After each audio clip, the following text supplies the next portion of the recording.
स्वस्ति श्री गणेशाय नमः।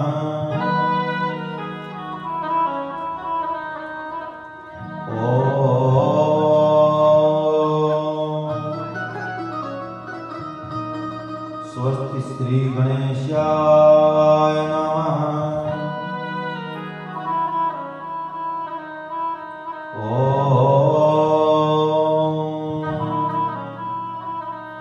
स्वस्ति श्री गणेशाय नमः। ध्येयं सदा परिभग्नभीष्टदोषम् तीर्थास्पदं शिव विरञ्चेनुतं शरण्यं भृत्यार्तिहं प्रणतपावनिपोतं वन्दे महापुरुषते चरणारविन्दं बंसी विभूषिते कर नवनीरदाभा पीताम्बरधरुणविं फलाधरोष्टा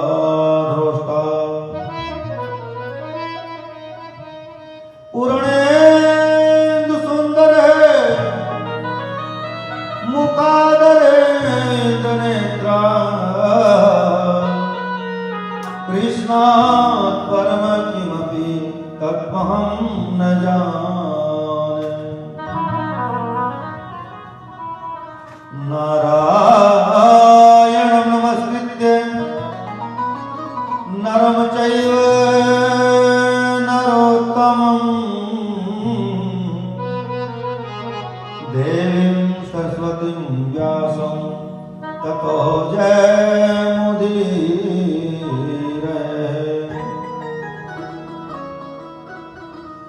सर्वमङ्गलमाङ्गल्ये शिवे सर्वार्थसाधिके शरण्ये त्र्यम्बिके गौरी नारायणे नमोस्तुते। अतुलितबलधामं हेम शैलावदेहं धनुर्किशानं ज्ञानिनामग्रगण्यं सकलगुणनिधानवानराणां धीशं रघुपतिप्रियभक्तं वातजातं नमामि। जय जय श्री राधारमण जय जय नवल किशोर जय गोपी चित्तचोर प्रभु जय जय माखन चोर। बोले बालकृष्ण लाल की जय। श्री राधा रानी महारानी की जय। द्वारकाधीश भगवान की जय। राजा रामचंद्र भगवान की जय। शंकर भगवान की जय। नरसिंह भगवान की जय। पवन पुत्र हनुमान की जय। दुर्गा माता की जय। गौ माता की जय। धरती माता की जय। भारत माता की जय। मातृशक्ति की जय। नगर खेड़े की जय। सभी साध संतन की जय। सभी भक्तजन की जय। सद्गुरुदेव भगवान की जय। बोले वृंदावन बिहारी लाल की जय। जय जय श्री राधे, जय जय श्री राधे, जय जय श्री राधे।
परम मंगल में प्राप्त अखिलेश्वर अकारण करुणा वर्णालय भक्त आंचा कल्प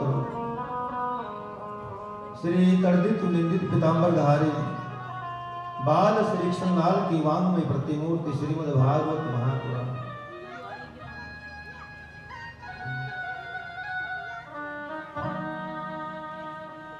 प्रेम से बोलो जय श्री कृष्ण।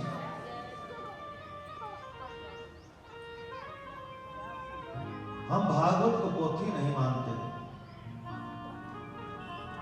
हमारी नजरों में भागवत पोथी नहीं है, किताब नहीं है, पुस्तक नहीं है।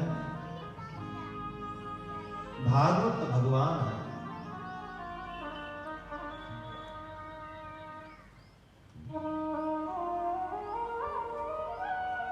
भागवत स्वयं श्री कृष्ण स्वरूप है, लेकिन भागवत रूपी कृष्ण में जो 10वां स्कंद आता है वो भागवत रूपी कृष्ण के हृदय माने जाते हैं। और 10वें स्कंद में जो रास पंचाध्यायी के 5 अध्याय आते हैं वो भागवत रूपी श्री कृष्ण के 5 प्राण हैं। प्राण, अपान, उदान, समान, ज्ञान। और उसके बीच में जो गोपी गीत आता है वो भागवत का मुख्य प्राण है। लेकिन जब तक राधा रानी की कृपा ना हो, किशोरी जी की कृपा ना हो, रास में जीव का प्रवेश संभव नहीं है। लिखा है भागवत में, प्रथम सुमरी भागवत भगत भगवत वाणी, द्वितीय आराध भक्ति व्यास नव भांति बखान, तृतीय करे गुरु समुझि दक्ष सर्वज्ञ रसीलो, चौथे होए विरक्त बसे बन राज बसीलो, और पांचे भूले ही सुधी तब छठे भावना रास की, और साते पावे तिरस श्री स्वामी हरिदास की। रास का ऐसा मंगल में प्रसंग है। रास का प्रसंग शुरुआत करने से पहले सभी मिलकर के बोलिए जय श्री हरिदास।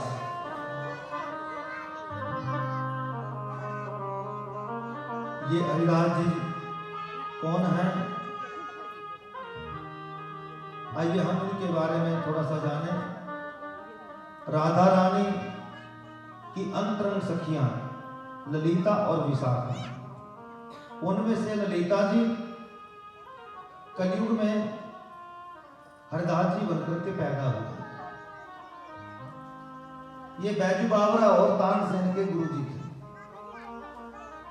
एक बार इन्होंने वृंदावन के निधि वन में व्याकुल होकर के ऐसा संगीत बजाया कि मेरे प्रभु को आना पड़ा। लेकिन ठाकुर जी अकेले नहीं आए, राधा रानी भी साथ में आई।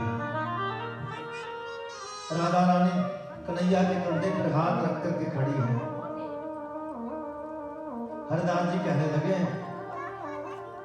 ठाकुर जी मैंने तो आपको ही बुलाया था, किशोरी जी भी आ गई। किशोरी जी कहने लगी, बाबा हम तो जहां कहीं भी जावें इकट्ठे ही जावें। हरदास जी कहने लगे, किशोरी जी आप आई हो, आपका स्वागत है, पर हम ठहरे फक्कड़ महात्मा, रूखा सूखा कहीं से भी मिल जावे उसी को ही ठाकुर जी को भोग लगा करके पा लेंगे हैं। लेकिन किशोरी जी आपके लिए गजरा कहाँ से लेकर के आऊंगा, गजरा कहाँ से लेकर के आऊंगा, श्रृंगार का सामान कहाँ से लेकर के आऊंगा, आपके लिए वस्त्र कहाँ से लेकर के आऊंगा, मेरे लिए बड़ी समस्या हो गई। किशोरी जी बोली, बाबा बस इसी बात का भय है। बोले बस इसी बात का ही डर है और कोई बात का डर ना है। किशोरी जी कहने लगी, लो हम एक हो गए। और किशोरी जी गोविंद में समा गई। बोलो जय। कभी आप वृंदावन में जाओ, बिहारी जी का जो मुख्य मंदिर है उसमें जो विग्रह है भगवान का, वो विग्रह वही तो है। तो इस देश की, इस लोक की किसी धातु के द्वारा बना हुआ विग्रह नहीं है, वो साक्षात भगवान है, ठाकुर जी हैं। बाईं ओर उनका किशोरी जी का श्रृंगार भी किया जाता है, क्योंकि किशोरी जी उनमें समाई हुई है। बोलो जय श्री कृष्ण। तो हरिदास जी लिखते हैं, प्रथम सुमरी भागवत भक्त भगवत वाणी। पहले भागवत कथा सुने, भक्तों के मुख से निकलने वाली परमात्मा की मंगलमयी पवित्र कथा है। और व्यास जी ने जो नवदा भक्ति का निरूपण किया है प्रहलाद चरित्र में, श्रवणम कीर्तनम विष्णु स्मरणम पाद सेवनम अर्चनम वंदनम दास्य सख्य आत्मनिवेदनम, ये 9 प्रकार की भक्ति है। नवदा भक्ति का निरूपण किया है। एक भी भक्ति अगर किसी के हृदय में प्रवेश हो जाए तो उसका जीवन सफल हो जाए। नवदा भक्ति की सबसे पहली भक्ति है श्रवणम। सुने, क्या सुने? सुन सुन करके हम जहर इकट्ठा कर लेते हैं। उसकी सुनी, यहाँ सुनी, वहां सुनी, कितना सुन करके हम जहर इकट्ठा कर लेते हैं, और सुन सुन करके अमृत भी इकट्ठा हो जाता है। बोलो जय श्री कृष्ण। और द्वितीय आराधे भक्ति व्यास नवभाति विखानी। तृतीय करे गुरु समझी दक्ष सर्वज्ञ रसीलो। गुरु श्रेष्ठ बनाए, जो दक्ष हो, सर्वज्ञ हो, रसिक हो। चौथे होए व्यक्त बसे बनराज बसीले। मन में विरक्ति लावे, वृंदावन में बसने का संकल्प लें। और आप कहें अगर वृंदावन में प्लाट ना मिला तो कोई बात नहीं भैया, अपने हृदय में ही वृंदावन बना दीजिए, ताकि ठाकुर जी को आपके हृदय रूपी वृंदावन में ही आना पड़े। बोलो जय श्री कृष्ण।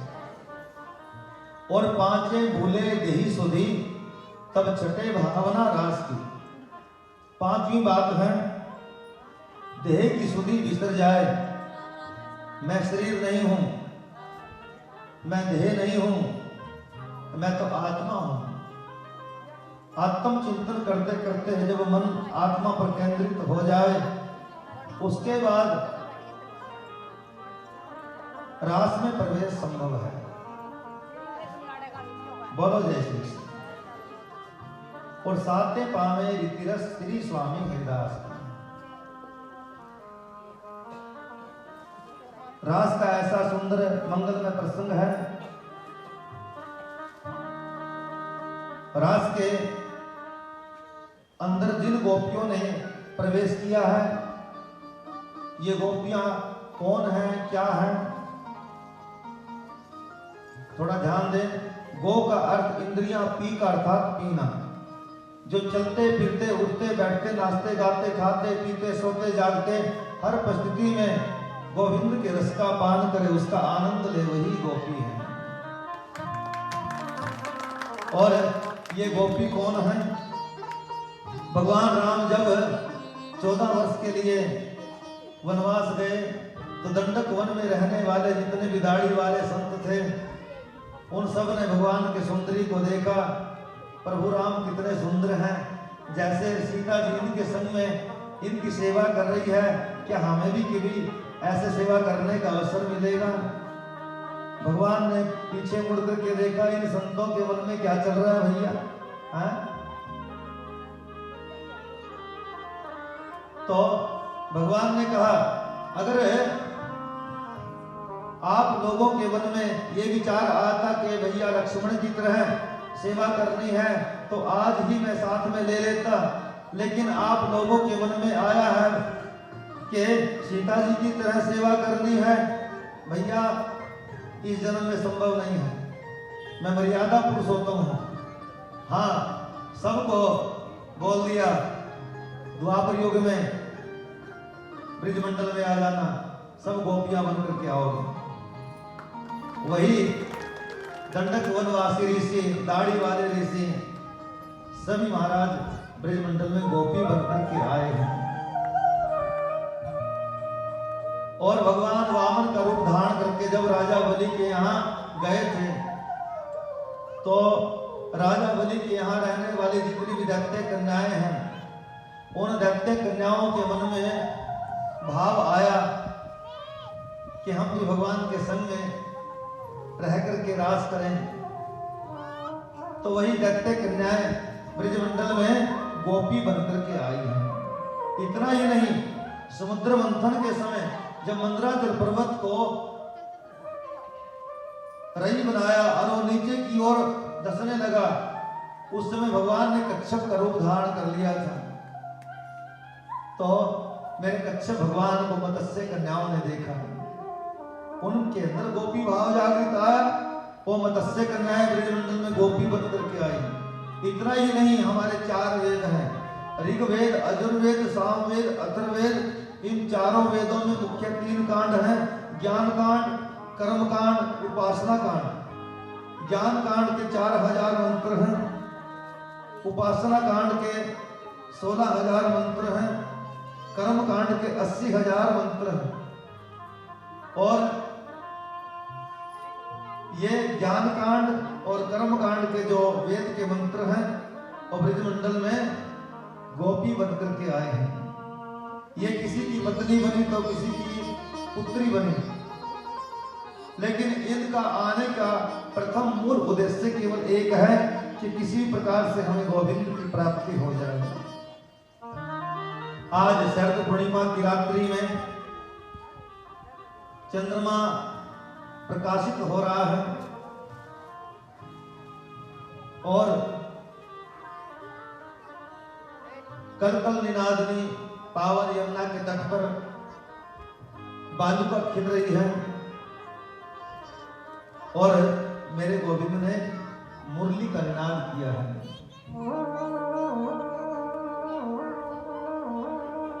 कृष्ण एक है, मुरली एक है, बजाने वाला भी एक है, लेकिन सुनने वाले अनेक हैं। 84 कोस के ब्रिजमंडल में रहने वाली जितनी भी गोपांगनाएं हैं, जितनी ब्रिजांगनाएं हैं, सबको ऐसे लगा गोविंद मुरली में मेरा नाम पुकार रहे हैं। जो गोपी जिस कार्य को कर रही थी उस कार्य को बीच में छोड़ दौड़ पड़ी कृष्ण से मिलने। एक गोपी गाय धो रही थी, मुरली की तान सुनी, दूध का बर्तन वहीं पटक दिया, दौड़ पड़ी कृष्ण से मिलने। एक गोपी अपने बालक को गोद में लेकर के दुग्ध पान करा रही थी, मुरली की तान सुनी, बालक को पन्ना में डाल दौड़ पड़ी कृष्ण से मिलने। एक गोपी अपनी आंखों में काजल लगा रही थी, मुरली की तान सुनी, एक आंख में काजल लगाया, दूसरी में लगाया ही नहीं, दौड़ पड़ी कृष्ण से मिलने। एक ने बिना लहंगे साड़ी पहन ली, एक ने साड़ी पहनी तो लहंगा पहनना भूल गए। अस्त व्यस्त गोपियों के वस्त्र हो गए हैं। एक गोपी के पति भोजन कर रहे थे, भोजन परोस रही थी गोपी, पतिदेव ने कहा दाल में थोड़ा नमक दे दो, मांगा, नमक डाल दी, उसमें शक्कर, दौड़ पड़ी कृष्ण से मिलने।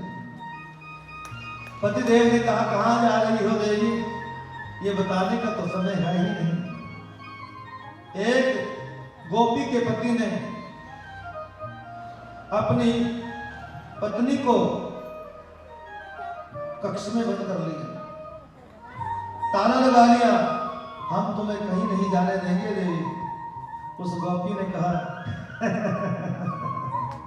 तुम्हें इस शरीर से ही प्रेम है, इस शरीर पर तुम शर्करा लगाओ, शहद लगाओ, चाटो, लेकिन मैं तमाम गोपियों से पहले गोविंद के पास जा रही हूँ।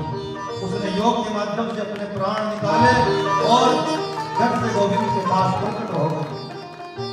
श्री कृष्ण जिधर नजर डाल करके देखे, हजारों इधर से आ रही है, हजारों उधर से आ रही है, हजारों इधर से आ रही है। गोपियों को देख करके गोविंद मुस्कुराए और कहा, स्वागतम सुस्वागतम। हे देवियों, आप आई हो, बड़े स्वागत की बात है। लेकिन स्वागत करते करते गोविंद पूछ बैठे, प्रियम किम करवाणी वह, क्यों आई हो? वे तमाम गोपियां नीची नजर करके खड़ी हो गई। कुछ एक पैर के अंगूठे से जमीन कुरेद रही है, कुछ एक दूसरे की तरफ देख रही है, कुछ एक अपनी उंगलियां मटका रही हैं, इशारे में एक दूसरे से कह रही हैं क्या जवाब दें इनको। मुरली में अपने आप तो हमारा नाम पुकारते हैं, नाम सुन करके हम दौड़ी चली आई है, आने पर स्वागत कर रहे हैं, ये तो अच्छी बात है, स्वागत किया, बहुत अच्छा लगा, पर अब ये क्यों पूछ रहे हैं क्यों आई हो? जब गोपियों ने कोई जवाब नहीं दिया, भगवान बोले, बताती नहीं हो देवियों, लगता है कभी जंगल नहीं देखा है। देख लिया ना जंगल, देख लिया ना राकेश चंद्रमा कैसा प्रकाशित कर रहा है इस वन को। लेकिन देवियों, इस जंगल में बड़े बड़े हिंसक जंतु रहते हैं, शेर, रीछ, चीता, अरे बहुत जानवर रहते हैं। तुम अपने पतियों को छोड़कर के निर्जन वन में मेरे पास चली आई हो, ये अच्छी बात ना है। जाओ अपने अपने घरों को लौट करके चली जाओ। और कहा, ये पतिव्रता नारी के लक्षण नहीं है। इसका मतलब क्या है? भगवान पहले तो जीव को अपने तरफ आकर्षित करता है, अपने पास बुलाता है। अब जब जीव आ जाता है पास में, तो भगवान ठोक पीट करके परीक्षा लेते हैं, कच्चा है कि पक्का है, आया है कहीं ये संसार की वासना को लेकर के तो नहीं आया है। यदि इस प्रकार से ये आया है तो इसका आना व्यर्थ है। इसलिए भगवान कहते हैं ये पतिव्रता नारी के लक्षण नहीं है। और इतना कहकर के भगवान ने एक पतिव्रता नारी का उपदेश गोपियों को किया। बोलो जय श्री कृष्ण। और कहा, देवियों, एक पतिव्रता स्त्री थी, वो घर के आंगन में चावल बीन रही थी। पतिदेव बाहर से आए, पति को देख करके वो थाली अलग रख दी और हाथ जोड़ करके उनके स्वागत में खड़ी हो गई। दोनों आपस में बैठे बैठे बातें करने लगे और न जाने कब उसके पति को नींद आ गई और वो अपनी पत्नी की गोद में सिर रख करके सो गए। लेकिन उसका 15 महीने का बालक घुटमुल चलता हुआ अग्नि कुंड की तरफ जा रहा है। उस नारी ने देखा, मेरा बालक क्या समझे इस अग्नि को, कहीं अग्नि कुंड में पलट ना जावे। लेकिन मैं क्या करूं, मेरी गोद में मेरे पति सोए हुए हैं, पति को जगाऊं कैसे? पति को जगाऊंगी तो मेरा पतिव्रत धर्म खंडित हो जाए। आचार्य श्री सुखदेव स्वामी कहते हैं, ये सम्राट कर्मयोगी परीक्षित इतना विचार तो मनी मन कर ही रही थी कि उसका बालक अग्निकुंड में जाकर के झांकने लगा और तुरंत अग्निकुंड में पलट भी गया। उस नारी ने अपनी आंखें बंद कर ली, मेरा बालक भले ही जल करके राख क्यों ना हो जावे, मैं मेरा पतिव्रत धर्म नष्ट नहीं करूंगी। 1 घंटे के बाद उसके पति की आंख खुली, वो नारी दौड़ी भागी अग्निकुंड की तरफ। अग्निकुंड में झांक करके देखा, बड़ी जोर से अग्नि प्रज्वलित हो रही है और जलती हुई अग्नि में उसका बालक खेल रहा है, किलोल कर रहा है। पतिव्रता धर्म के प्रभाव से जलती हुई अग्नि चंदन के समान शीतल हो गई, उसमें जो दाह शक्ति थी वो समाप्त हो गई। ये होता है पतिव्रता नारी का महत्व। और एक आप देवी हो, अपने पतियों को छोड़ करके निर्जन वन में तुम मेरे पास में चली आई हो। जाओ, लौट करके वापस चली जाओ। भगवान बड़ी कठिन परीक्षा लेते हैं। बोलो जय श्री कृष्ण। गोपियां बोली, ये जो पतिव्रता नारी को उपदेश कर रहे हैं ना गोपाल, ऐसी 2-4 कथाएं तो हम भी जानती हैं। भगवान बोले, जानती हो तो सुनाओ। बोले, सुनो। एक पतिव्रता नारी थी, पति की बड़ी सेवा करती थी, नहलाती थी, धुलाती थी, खिलाती थी, पिलाती थी, बड़ी सेवा करती थी। एक बार उसके पति ने कहा, देवी हम प्रदेश जाना चाहते हैं धनोपार्जन के लिए। वो नारी कहने लगी, मैं आपके बिना कैसे रहूंगी। उसके पति ने कहा, इसकी व्यवस्था मैंने पहले से कर रखी है। मैं अपनी एक मूर्ति बनवा करके लाया हूं मूर्तिकार से, और देवी देखो मेरे जाने के बाद इस मूर्ति को मुझे ही समझ लेना। जी ठीक है। तो पतिदेव प्रदेश में चले गए और पति की मूर्ति को उस नारी ने अपनी अलमारी में बिठा दिया। उसको नहलाती, धुलाती, आरती करती, उसको भोग लगाती, उसकी सेवा में जुटी रहती, उसकी तरफ देखती रहती जब भी समय मिलता। तो महाराज ऐसे करते करते 2 वर्ष बीत गए। 2 वर्षों के बाद उसके पति लौट करके आए। उस समय भी वो नारी अपने घर में बैठी हुई अपने पति की मूर्ति की सेवा में लगी हुई थी। उसके पति बाहर से सांगड़ खड़काते, खोलो खोलो खोलो। वो नारी सोचती है, द्वार पर पता नहीं कौन होंगे, मैं तो भीतर बैठी हुई अपने पति की सेवा में लगी हुई हूँ। अगर मैं द्वार खोलने के लिए जाऊंगी तो मेरा पतिव्रत धर्म नष्ट हो जाएगा। गोपियां कहने लगी, हे गोपाल, हम आपसे पूछना चाहती हैं, क्या उस नारी को जाकर के दरवाजा खोलना चाहिए कि नहीं खोलना चाहिए? भगवान बोले, ये भी कोई पूछने की बात है। जब सच्चे पति आ गए तो झूठे पति की सेवा करने की जरूरत क्या है? तुरंत जाकर के द्वार खोलना चाहिए, उनका स्वागत करना चाहिए। गोपियां बोली, आपने अपने ही श्रीमुख से न्याय कर दिया है।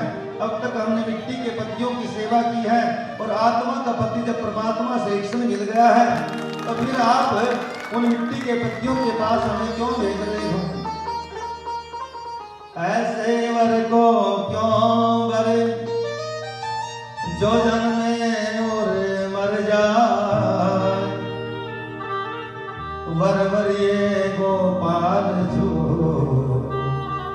जासु टुड़ लो अमर हो जा। प्रेम से बोलो जय श्री कृष्ण। मोरे अंग अंग बाजे मधुर बंसरी, तोरी यादों की छुइयां करे। मोरे अंग अंग बाजे मधुर बंसरी, तोरी यादों की छुइयां करे। धीरे धीरे पवन नाचो है मोरा मन, धीरे धीरे पवन नाचो है मोरा मन। जैसे नदिया में नैया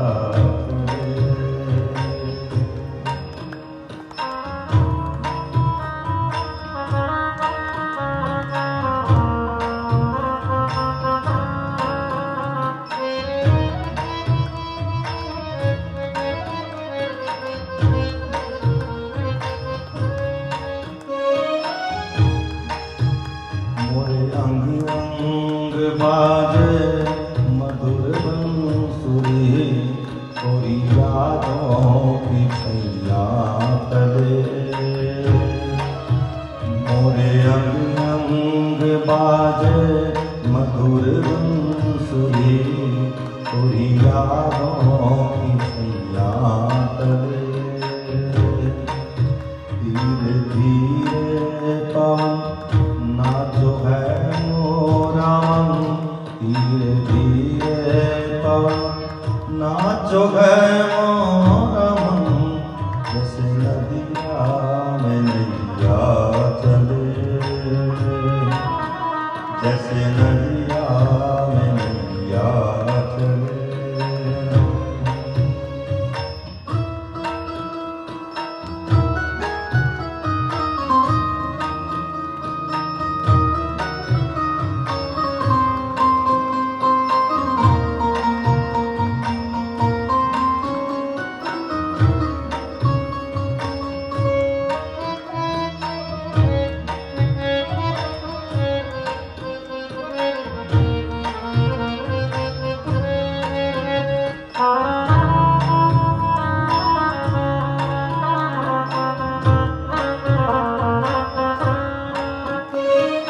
सपनों की नगरी में खो जाऊंगी, आज अपने पिया की मैं खो जाऊंगी, आज सपनों की नगरी में खो जाऊंगी, आज अपने पिया की मैं खो जाऊंगी।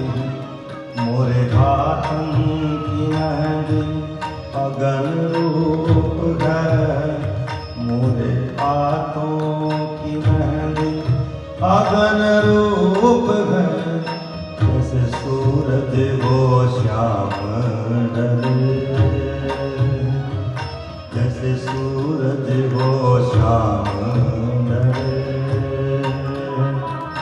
मोरे अंग अंग बाजे मधुर बंसुरी, थोड़ी यादों की छुइया करे, धीरे धीरे पवन नाचो गए मोरा मन, धीरे धीरे पवन नाचो गए मोरा मन, जैसे नदिया चले, जैसे नदिया मैया चले।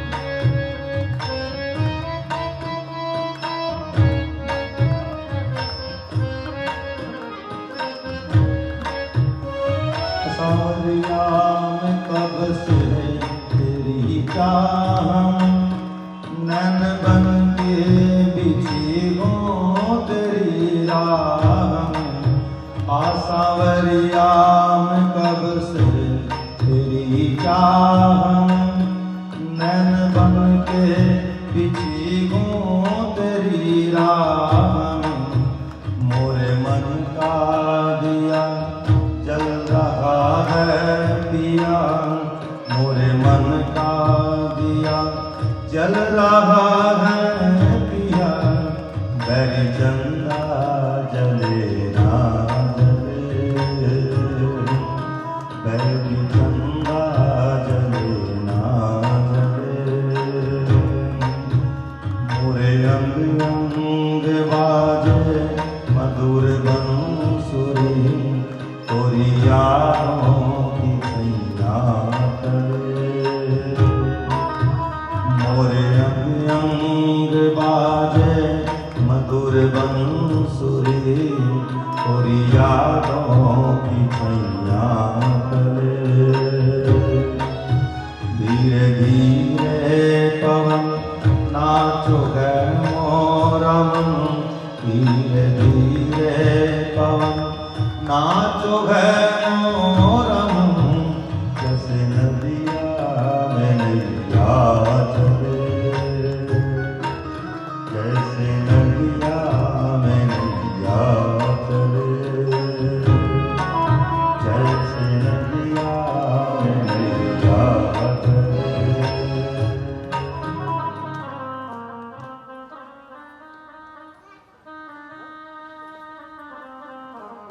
प्रेम से बोलो जय श्री कृष्ण।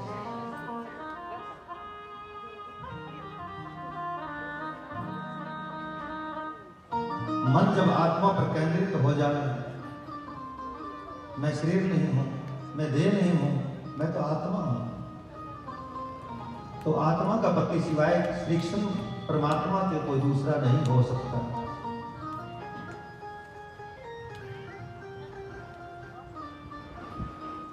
मेरे गोविंद ने देखा गोपियों की भावनाएं बड़ी सुंदर हैं, प्रभु उनके साथ रास क्रीड़ा करने के लिए तैयार हो गए हैं। दोए दोए गोपी बीच बीच माधव, बीच बीच माधव, दोए दोए गोपी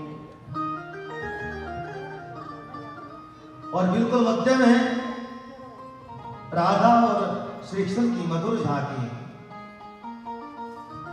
जितनी गोपियां उतने श्री कृष्ण प्रकट हो गए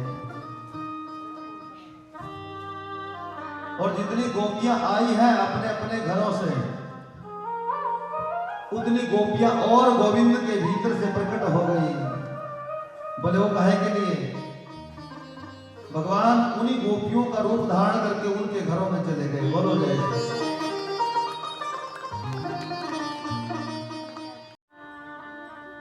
जब भगवान गलबैया लेकर के गोपियों के साथ में नृत्य कर रहे थे, तब गोपियों के मन में गुमान आ गया, अभिमान आ गया। गोपियों के मन में अभिमान आया, राधा रानी को मान आया। मान होता है आदमी के प्रति उठने को मान बोलते हैं, और अभिमान शरीर का होता है। गोपियों के मन में तो ऐसा अभिमान हुआ कि हम विश्व सुंदरी गोपियां हैं ना, तभी तो त्रिभुवन सुंदर गोविंद हमारे संग में रास कर रहे हैं। और गोपियों को तो ऐसा अभिमान हुआ। इन गोपियों के सौभाग मद को हटाने के लिए किशोरी श्री राधा जी को साथ में लेकर के मेरे गोविंद वहां से अंतर ध्यान हो गए। अब तक गोपियों की गलवैया में श्री कृष्ण नृत्य कर रहे थे, लेकिन जब अंतर ध्यान हुए तो गोपियां विक्षिप्त सी हो गई, पागल सी हो गई, बावली सी हो गई। ए श्री कृष्ण तुम कहां हो? ए श्री कृष्ण तुम कहां हो? ढूंढ रही हैं, पर कहीं पर भी श्री कृष्ण का दर्शन नहीं हो रहा है। बोलो जय श्री कृष्ण। गोपियों ने ऊंचे पर्वतों की तरफ देखा, नहीं मिले। झाड़ियों में देखा, नहीं मिले। सुखदेव स्वामी कहते हैं, सम्राट परम योगी परीक्षित, गोपियों की परिस्थिति ऐसी बन गई, जो भी उनके सामने जाए या तो उसे कृष्ण समझ ले या कृष्ण का संदेश वाहक समझ ले।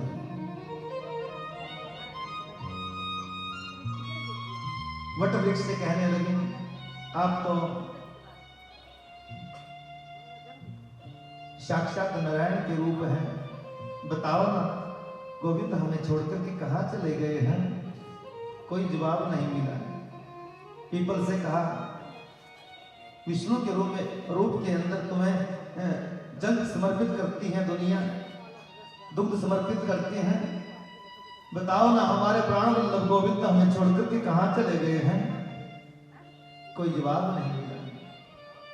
तो परम आदरणीय पृथ्वी माता को प्रणाम करके कहा, हे पृथ्वी, हे क्षिति, हे धरा, हे मैया, गोविंद हमें छोड़कर के कहां चले गए हैं? हमने इस शरीर का अभिमान किया जो हमें नहीं करना चाहिए था। आज पता चला कृष्ण शरीर का सौंदर्य नहीं देखते, वो तो सुमन देखते हैं, सुंदर मन उनको चाहिए। पृथ्वी से भी कोई जवाब नहीं मिला। तो तुलसी देवी को कहा, हे तुलसी, कृष्ण के चरणों की तुम परम प्रेसी हो। हे सखी, बताओ ना गोविंद हमें छोड़ करके कहां चले गए हैं?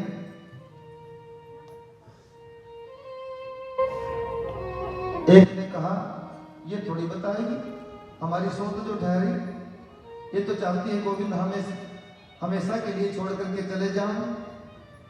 दूसरी गोपी बोली, नहीं, ऐसे नहीं बोलते। ढूंढ रही हैं गोपियां, हे श्री कृष्ण तुम कहां हो? हे श्री कृष्ण तुम कहां हो? हे श्री कृष्ण तुम कहां हो?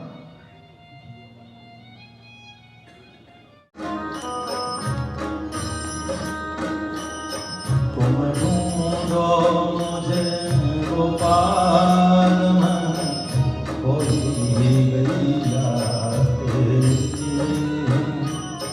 तुम ढूंढो मुझे गोपाल में, कोई गैया तेरी। सुध लो मोरी गोपाल होई गई रात। ओ तुम ढूंढो मुझे गोपाल होई गई रात।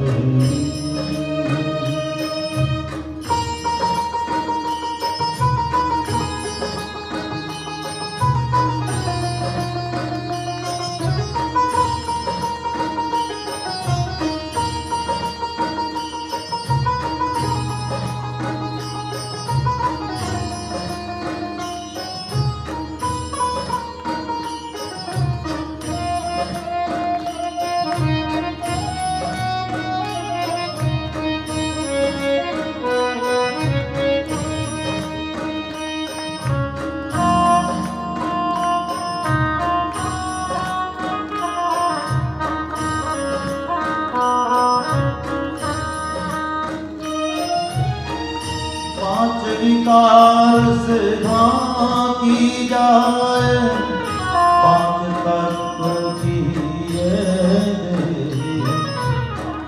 पांच विकार से ढांकी जाए, पांच तत्व किए दे।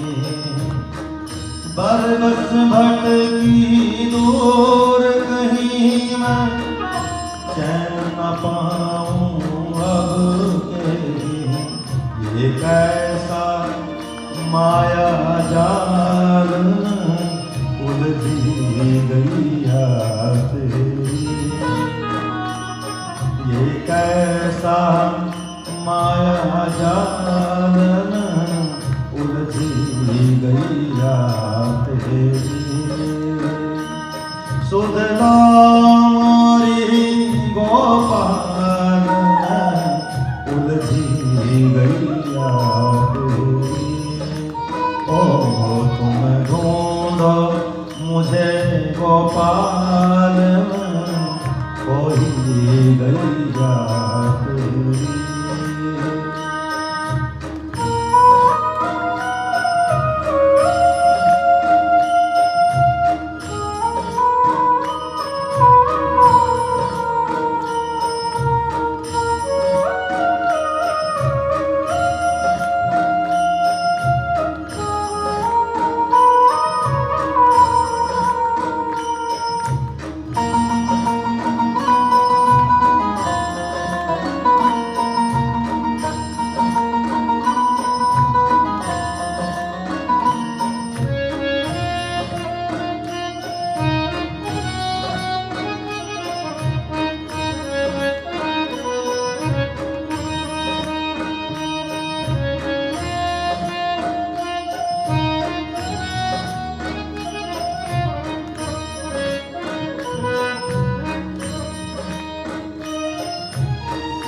यमुना कटना नंदन वटना, गोपी द्वार कोई दिखे।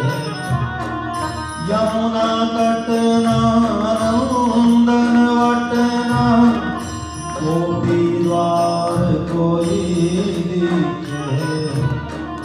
कुसुम लताना तेरी छटाना, पाप पखेरो कोई दिखे।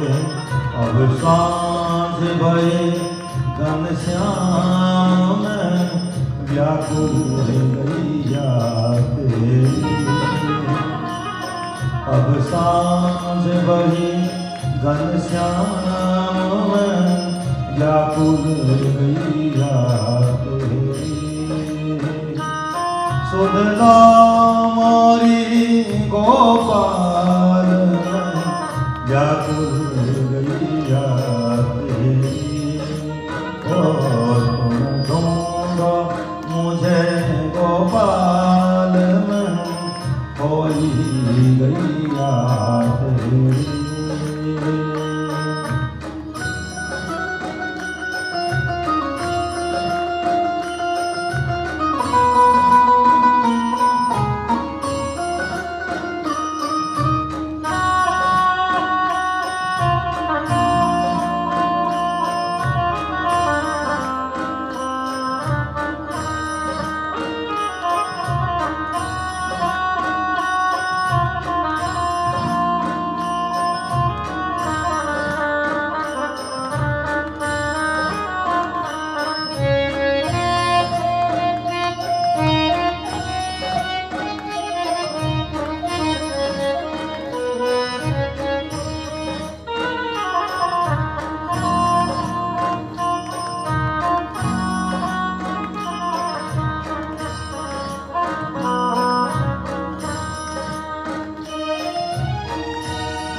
ऋषिकेश्वर नाद से तेरा मधुर तान से मुझे पुकारो। ऋषिकेश्वर नाद से तेरा मधुर तान से मुझे पुकारो। राधा कृष्ण गोविंद हरि हर मुरली मनोहर नाम तिहारो। मुझे उबारो के गोपाल में खोई गैया तेरी। मुझे उबारो के गोपाल में खोई गैया तेरी। सुधला मारी गोपाल में खोई गैया तेरी। ओ तुम ढूंढो मुझे गोपाल में खोई गैया तेरी।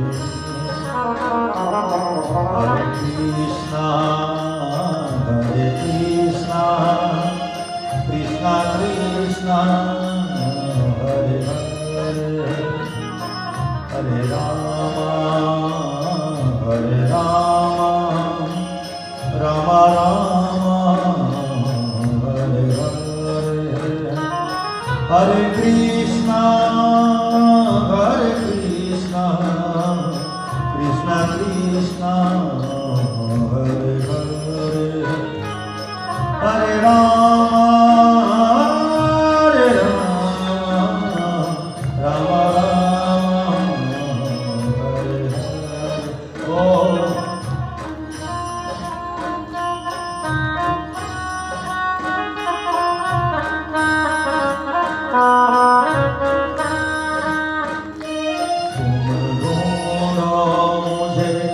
गोपाल खोई गैया तेरी।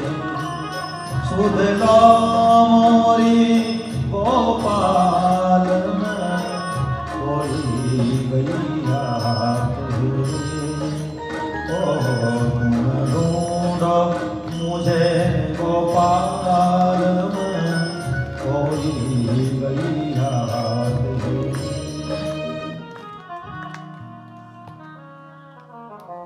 कृष्ण को ढूंढते ढूंढते, कृष्ण को खोजते खोजते गोपियों को ऐसे लगा मानो मैं ही श्री कृष्ण हूं। लाली मेरे लाल की जित देखो तितला। लाल को देखकर मैं गई, मैं भी हो गई लाल। कृष्ण को खोजते खोजते गोपियों को ऐसे लगा मैं ही श्री कृष्ण हूं। एक गोपी कहती है आ जाओ ब्रजवासियों, मैंने गिरिराज जी उठा लिया है। उंगली ऊपर करके चुनरी ऊपर डाल दी, मैंने गिरिराज जी उठा लिया है। देवताओं के राजा इंद्र के प्रकोप से मैं तुम्हारी रक्षा करूंगा। एक गोपी कहने लगी आ जाओ ब्रजवासियों, कालियानाथ के विशाले जल से मैं तुम्हारी रक्षा करूंगी। एक गोपी ने मुरली बजाने का अनुकरण किया और कहा गाय बहुत दूर चली गई है, तुम मेरे पास में आ जाओ। एक गोपी पूतना बन गई, एक दूसरी गोपी कृष्ण बन गई। कृष्ण बनी गोपी ने पूतना बनी गोपी को पटक दिया, पूतना मर गई, पूतना मर गई। परीक्षित बोले गुरुदेव ये सब क्या हो रहा है? सुखदेव स्वामी कहते हैं ये अनुकरणीय नहीं है, अपने आप ऐसा घटित हो रहा है। बहुत लंबे समय तक गोपियों की लीला चलती रही। उनको तो ऐसा प्रतीत हो रहा था जैसे मैं ही श्री कृष्ण हूं। लेकिन बहुत समय के बाद होश आया, तब याद आया हम कृष्ण कैसे हो सकते हैं? हम तो कृष्ण के चरणों की परम प्रेयसी हैं। राधा रानी को लेकर के गोविंद बहुत दूर चले गए हैं। किशोरी जी ने सोचा मैं बेशक गोविंद से दूर चली जाऊं, लेकिन गोपियों से गोविंद दूर नहीं जाने चाहिए। ये वेद के मंत्र सिद्ध महापुरुष कृष्ण प्राप्ति के लिए ब्रजमंडल में गोपी बनकर के आए, लेकिन इनमें अभिमान हो गया और गोविंद इनको छोड़ करके चले गए हैं। मुझे कैसे भी हो गोविंद को उनसे मिलवाना होगा। किशोरी जी बोली, अजी आप मोकू कहां लिए जा रहे हो, मोह पे तो चला भी ना जावे। भगवान बोले, ओहो इनमें भी गुमान आ गए दिखे। देवी जी चल नहीं सकती, मेरे कंधे पर बैठ जाओगी? बोले हाँ। और कन्हैया नीचे की ओर झुके, बोले मेरे कंधे पर बैठ जाइए। जैसे ही किशोरी जी कंधे पर बैठने को तैयार हुई, गोविंद वहां से भी अंतर ध्यान हो गए। गोपियां ढूंढते ढूंढते किशोरी राधा जी के पास में पहुंच गई और कहा, आपको भी छोड़ करके चले गए हैं लाडली जी? राधा रानी कहने लगी, हे सखी, जो कमी तुम्हारे जीवन में थी वो मेरे जीवन में भी आ गई है, इसलिए मुझे भी छोड़ करके चले गए हैं। राधा रानी को साथ में लेकर के गोपियों ने पूरे ब्रजमंडल में ढूंढा, किसी को कहीं नहीं मिले। ब्रह्मा जी की 6 महीने की रात्रियां एकत्रित हो गई। हे नाथ, हे रमण, प्रेष्ठ, क्वासी, महापुच्छ। हाँ नाथ, हे रमण, हे वल्लभ, आप कहां हो? आकर के मधुरमयी झांकी दिखाते क्यों नहीं? एक बार अपनी झांकी दिखा दीजिए, और कोई आकांक्षा नहीं है। आचार्य श्री सुखदेव स्वामी कहते हैं, गोपियों ने पूरे ब्रजमंडल में ढूंढा, लेकिन गोविंद के दर्शन नहीं हो रहे हैं। और गोपियां थक गई हैं, हार गई हैं। ढेर के ढेर गोपियों के झुंड यमुना के किनारे एकत्रित हो गए हैं। एक बात कहूं, यमुना भक्ति है। गोविंद को कहीं पर भी ढूंढोगे नहीं मिलेगा, और यमुना रूपी भक्ति का आश्रय लेंगे तो गोविंद की प्राप्ति हो जाएगी। झुंड यमुना के किनारे गोपियों के एकत्रित हो गए हैं। शरद पूर्णिमा की रात्रि का अर्ध प्रहर कृष्ण मिलन की कामना को लेकर के एक मंगल गीत गाया गया, जिसको हम गोपी गीत कहते हैं। भागवत भक्ति अनुष्ठान चल रहा है। आइए हम भी गोपियों की भांति गोविंद को पुकारे। जहां पर ये गोपी गीत गाया जाता है, गोविंद वहां प्रकट हो जाते हैं। बोलो जय श्री कृष्ण।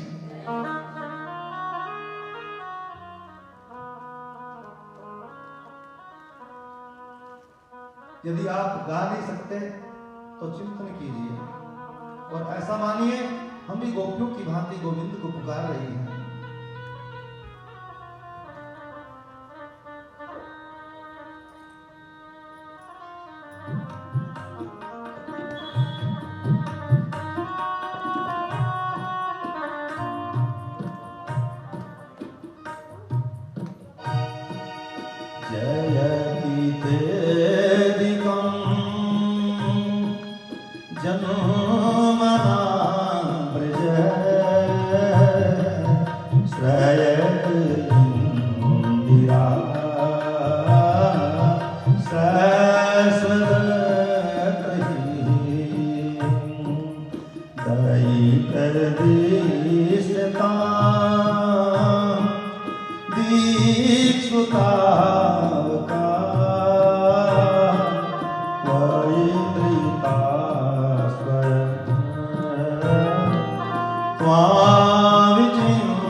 श्री मुखादृश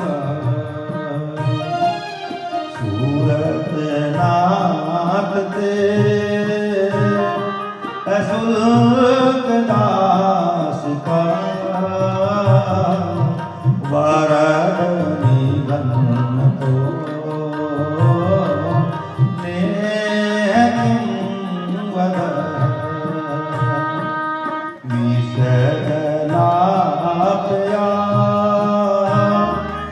व्याल राक्षसा वारस मारुता पैदो तानला वृष मायात्मजा विश्वतो भया वृषभते वयं रक्षिता न खलु गोपिका नन्दनो भवान् अखिल देहिना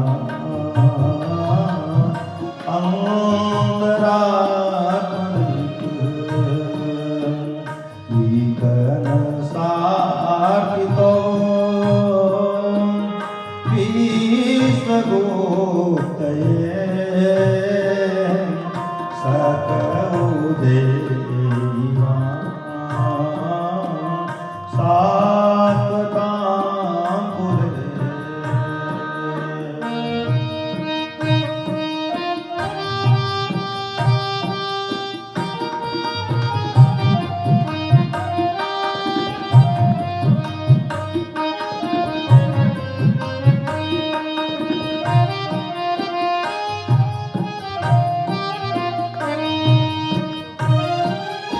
विरिचिता भयं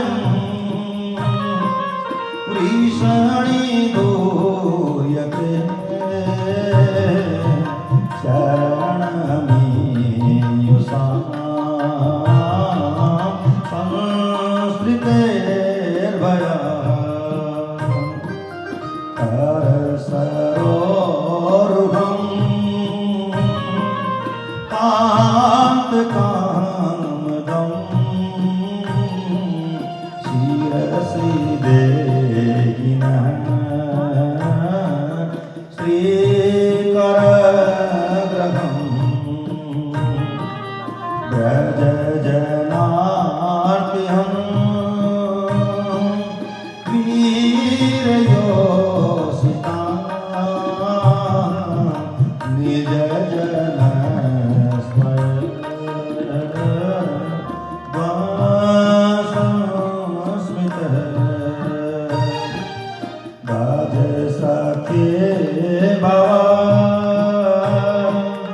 किं करिष्मनो जलरूहाननं चारुदासये प्राणतदेहिना पापकर्षणम् ऋणचरानुगं श्रीनिकेतनं मणिपर्णार्पितं ते पदाम्बुजं प्रेणुकुचे सुन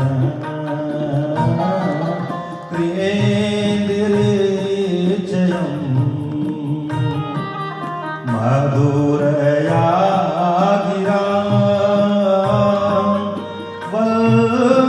वल्गुवाकया बुधमनो गया पुष्करे क्षण विधि करी वीरमो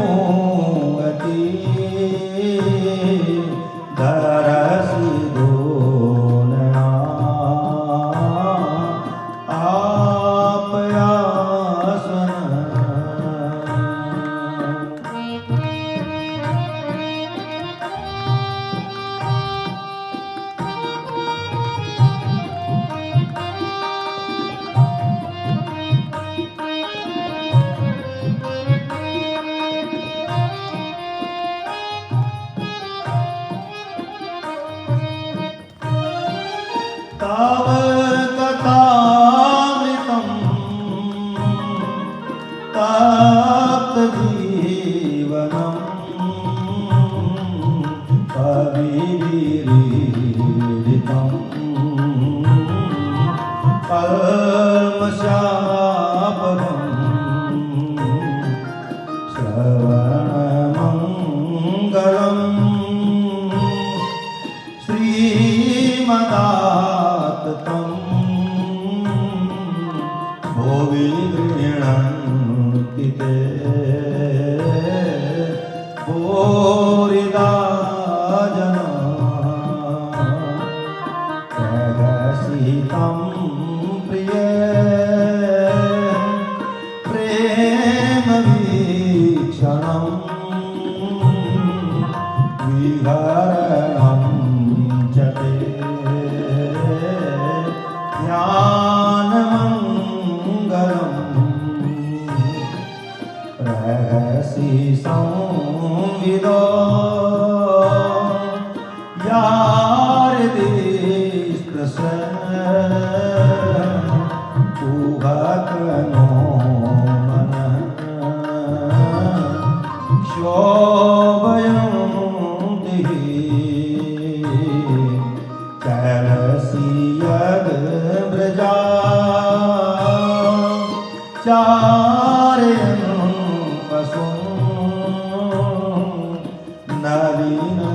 नलिनसुन्दरं नाथ ते पदं शीलप्रियणां पुरैः सीदतीतिनः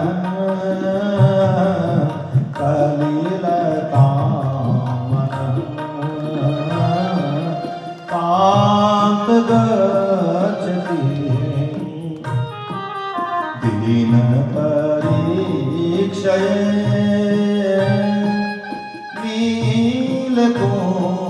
नीलकोमलैः वनरुहाननं विभ्रदामृतं गरजस्वरम् दर्शयन् मनसि नश्वरं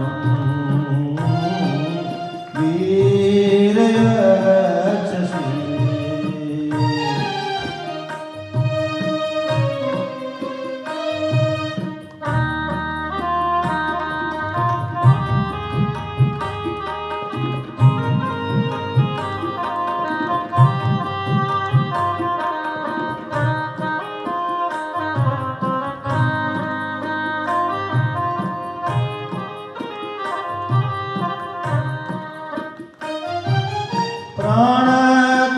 प्राणत्कामदं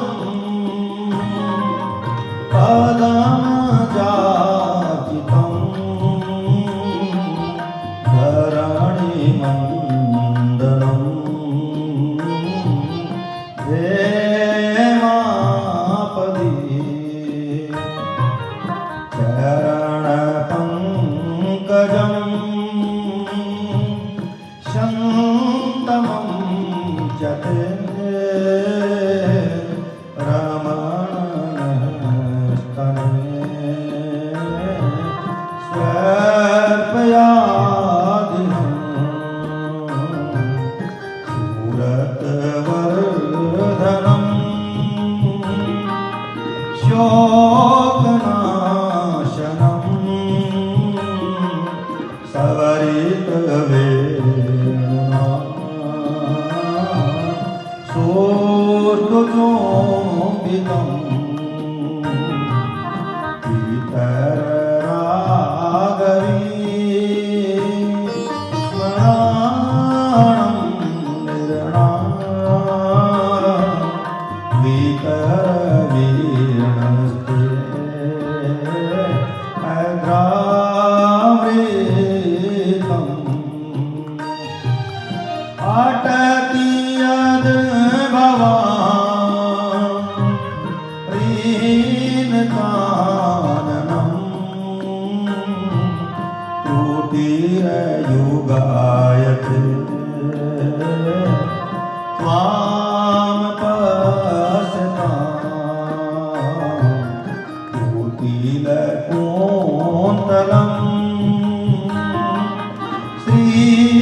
मुखं च ते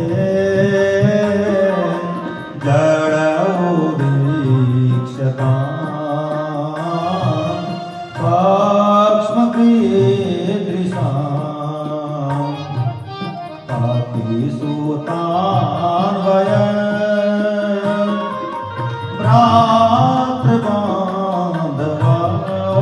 भ्रातृबान्धवान् नतिविलङ्घये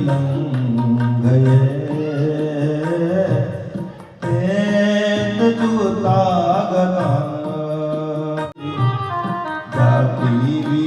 जातिविदस्तवो गदीयतमोहिता पीतवयोसिता हस्तजे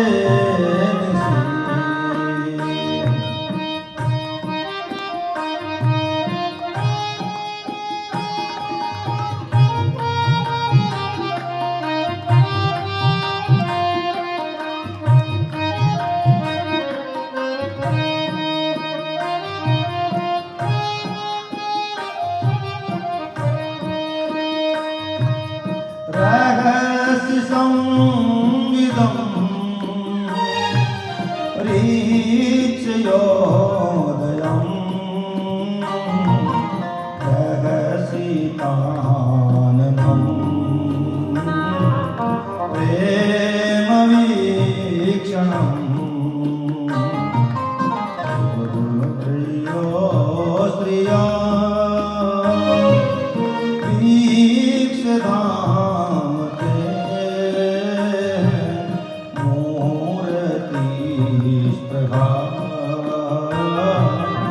मोहयते मना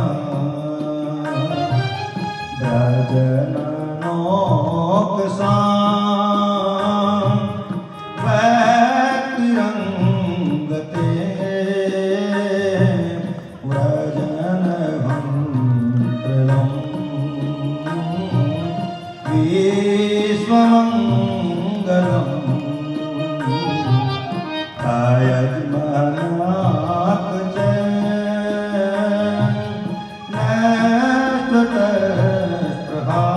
नष्टतस्पृहात्मनां सवदानहं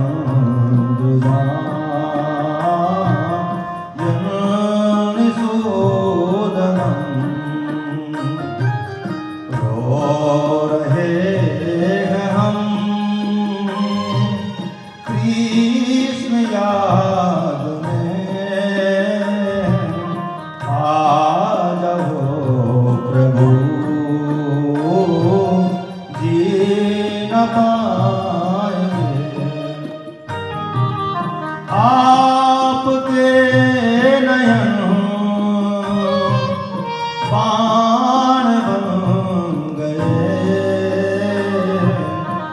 आपके चरण प्राण बन गए रो रहे हैं हम कृष्ण याद में आ जाओ प्रभु न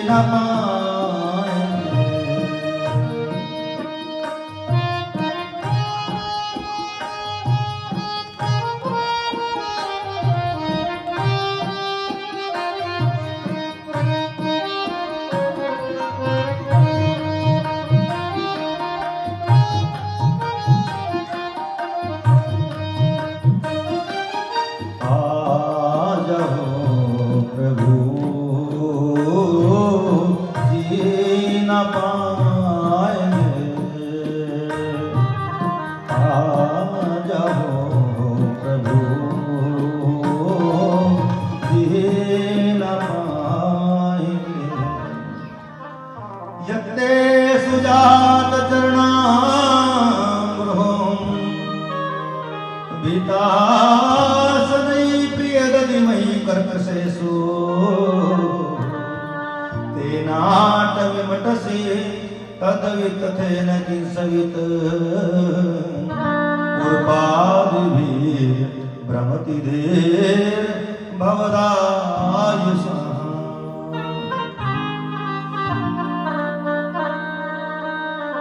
गोपियां केवल गा नहीं रही थी, गोपियां रो भी रही थी। गोविंद को पुकारना है तो उसके लिए गाना सीख लो। यदि उसे पुकारना है तो रोना सीख लो। जो मेरे गोविंद के लिए गाते हैं, जो उसके लिए रोते हैं, उसे गोविंद की प्राप्ति हो जाती है। बोलो जय श्री कृष्ण। हम भगवान को दे क्या सकते हैं? कोई बहुत ऊंचा शिखर मंदिर का बना करके भगवान को भेंट करे, आप समझे भगवान उससे प्रसन्न हो जाए? ना ना ना। बेशकीमती पोशाक आप भगवान को पहनाएं और आप कहें कि भगवान उससे प्रसन्न हो जाए, ऐसा भी नहीं है। हीरे जड़ित स्वर्ण मणित मुकुट भगवान को पहनाएं और भगवान उससे प्रसन्न हो जाए? ना। भक्त कहने लगे, प्रभु ऐसी कौन सी चीज है जो हम अपनी समझ करके आपको दे सकें, आपको अर्पित कर सकें? अरे बगिया से फूल भी लेकर के आते हैं, वो भी तो आपके ही दिए हुए हैं। जल भी हम समर्पित करते हैं, वो भी तो आपका ही दिया हुआ है। अरे फल भी हम समर्पित करते हैं, वो भी तो आपका दिया हुआ है। हमारा तो ये अपना शरीर भी नहीं है प्रभु, ये भी एक दिन हमारा साथ छोड़ करके चला जाएगा। हम ऐसी कौन सी चीज है आपको अर्पित करें जिसको हम अपनी कहें? भगवान बोले एक चीज है। बोले क्या? तुम्हारी आंखों के आंसू। अपनी आंखों के आंसू दुनिया को दिखाया ना करो और गोविंद से छुपाया ना करो। एकांत में बैठकर के भगवान से जितना भी हो सके अपने आंसुओं से अपने भाव को समर्पित करें भगवान को। और कोई भी भाषा समझ में नहीं आती सिवाय आंसुओं की। बोलो जय श्री कृष्ण।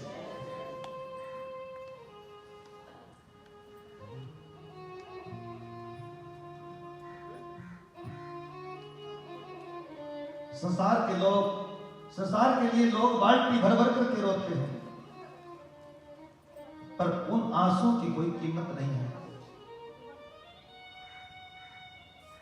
किसी ने क्या खूब कहा है, हमने उनकी याद में रो रो के टब भर दिए,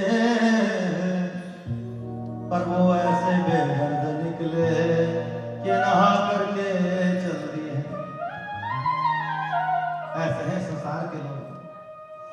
संसार की दृष्टि में तुम्हारे आंसू की कोई कीमत नहीं है,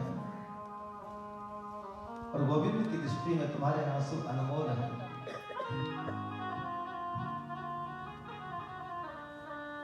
इसलिए भक्त कहते हैं, ना दुनिया के गम में सीखा है, ना रात की तन्हाई में सीखा है, हमने तो अश्क बहाना प्यारे तेरी जुदाई में सीखा। भक्त संसार के लिए नहीं रोता, वो अपने प्यारे के लिए रोता है। इसलिए कबीरदास जी कहते हैं, कबीरा हंसना छोड़ दे और रोने से कर प्रीत, क्योंकि बिन रोए किन पाया प्रेम प्यारा।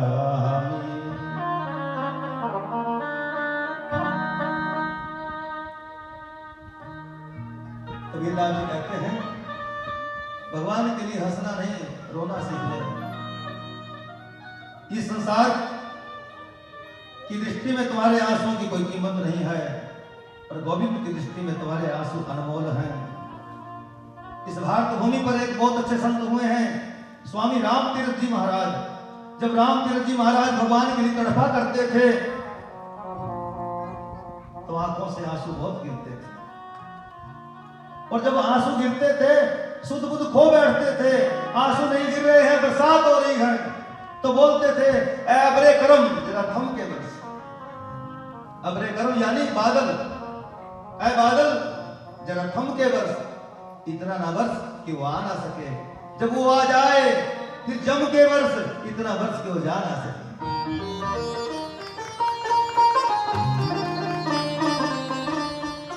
इसलिए गोपियां रोई भी हैं, गोपियों ने गाया भी है।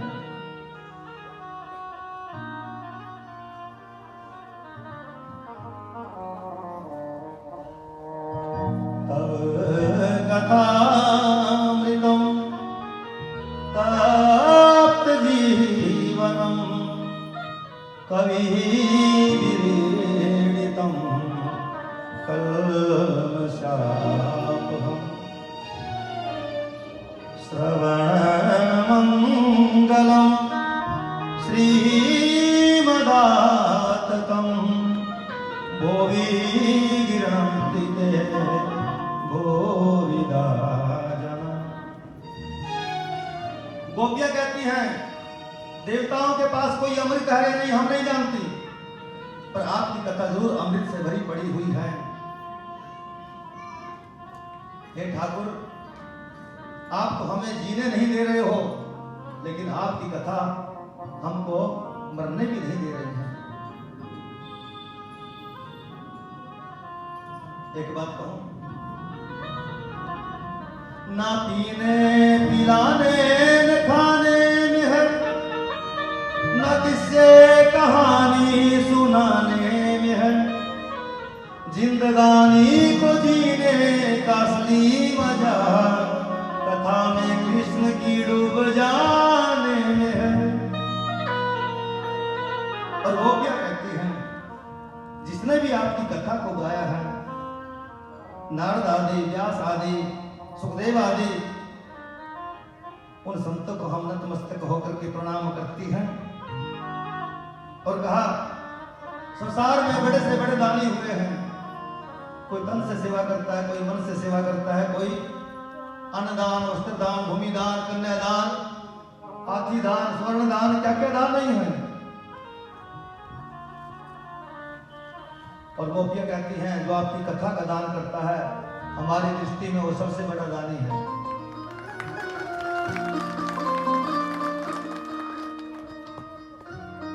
इसका मतलब क्या हुआ, ध्यान से सुनना।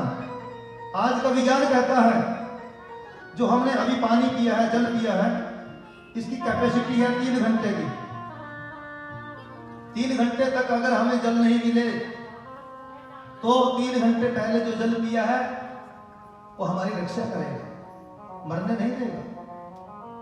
और भैया जो हमने अब भोजन किया है इसकी कैपेसिटी है 3 दिन की। 3 दिन तक यदि हमें भोजन ना मिले तो आज का भोजन किया हुआ 3 दिन तक हमारे शरीर में जो रस के रूप में संचार कर रहा है वो हमारे प्राणों की रक्षा करेगा। लेकिन जो ब्रह्म ज्ञान आप सुन रहे हो इसकी को कैपेसिटी का कोई ठिकाना ही नहीं है। ये तो आपकी मृत्यु के बाद भी आपके रोक लग जाती है। इसलिए गोपियां कहती हैं जिसने भी आपकी कथा को गाया है, जो भी आपकी कथा का दान करता है वो सबसे बड़ा दानी है। इसलिए जीवन में एक संकल्प जरूर कर लेना चाहिए कि मैं एक भागवत कथा अपने जीवन में जरूर करूं। यदि मेरे अंदर सामर्थ्य है तो अपने पैसे से कराऊं, यदि सामर्थ्य नहीं है तो झोली पसार पसार करके मांग मांग करके कराएं। अपने लिए मांगना अपराध है, गोविंद के लिए मांगना, ठाकुर जी के मांगना तो महाराज पुण्य का काम है। जय श्री कृष्ण। गोपियां कहती हैं इसी प्रकार से विरह रूपी अग्नि में जला करके हमें भस्म करना था तो कालियानाग के विशाले जल से हमें क्यों बचाया। पूरे ब्रजमंडल में आग लग गई। सबके देखते देखते उस दावाग्नि का पान आपने क्यों किया? देवताओं के राजा इंद्र ने पूरे ब्रजमंडल को बहाने का षड्यंत्र रचा। आपने इतनी उंगली के नख पर 7 कोस लंबे जोड़े गिरिराज जी को धारण करके हम ब्रजवासियों के संकट की रक्षा क्यों की? इन बड़े बड़े भयों से बचाने वाले हैं गोविंद, किंकरियों को त्यागना नहीं चाहिए। और गोविंद, आपके चरण तो बड़े कोमल है ना। एक गोपी को याद आ गई बचपन की ठाकुर जी की लीला। याद करो गोविंद, एक बार आप माखन चुरा करके भागने लगे थे और मैं आपके पीछे पीछे दौड़ पड़ी थी, लेकिन मुझे देख करके आप धूप में से दौड़ने लगे तो मैंने कहा नीतम नीतम यदि नवनीतम, तुम भागे तो मैंने कहा भागो नहीं माधव माधव भागो नहीं, कोमल चरणों में तकलीफ हो जाए। आज उन्हीं सुकोमल चरणों को करील के कांटों में ले गए हो, कंकरीली जमीन में ले गए हो। ऐसा अन्याय मत करो गोपाल।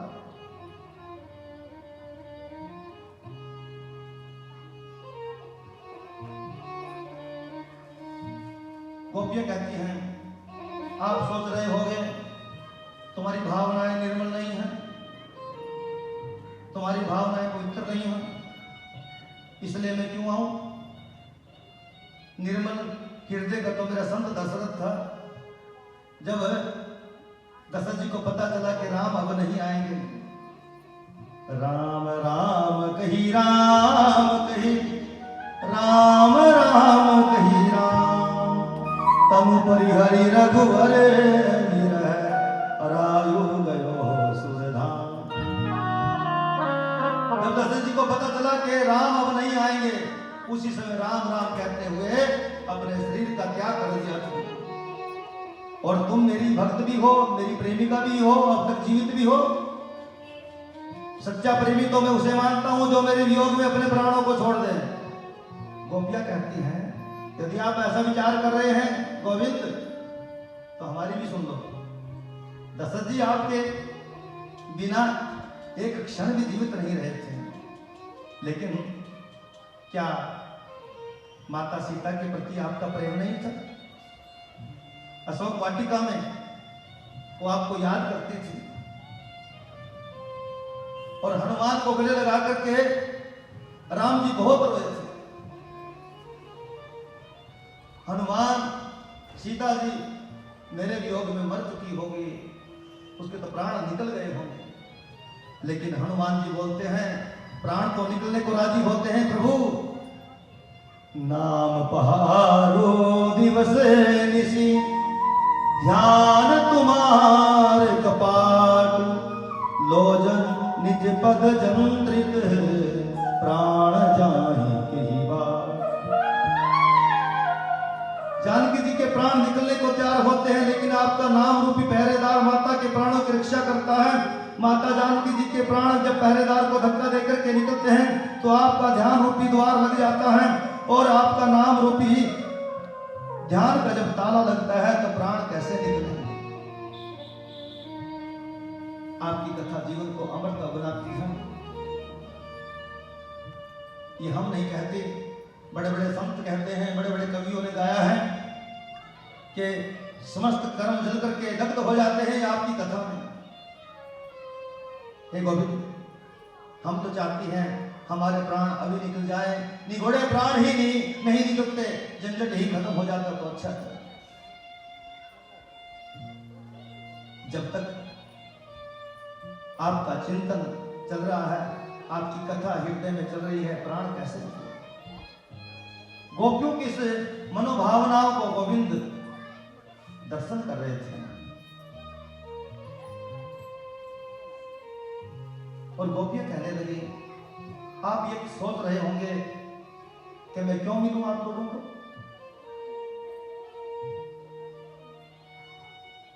तुमने छोड़ा क्या है मेरे लिए? घर को छोड़ दिया, परिवार को छोड़ दिया, पतियों को छोड़ दिया, बच्चों को छोड़ दिया, अब क्या छोड़ेंगे? तुम नहीं आए तो शरीर का अंत भी होने ही वाला है।